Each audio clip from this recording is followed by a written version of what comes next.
February 19th. Checking the outside for possible entry points.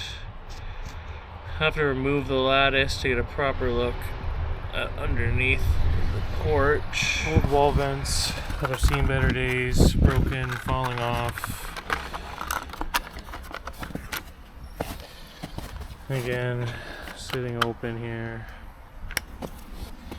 Underneath the siding is looking pretty solid. On this side here, customer tried to seal off gaps in the siding with expanding foam and some screening. It's kind of falling apart and they'd like us to reinforce that area. Over here, some gaps clearly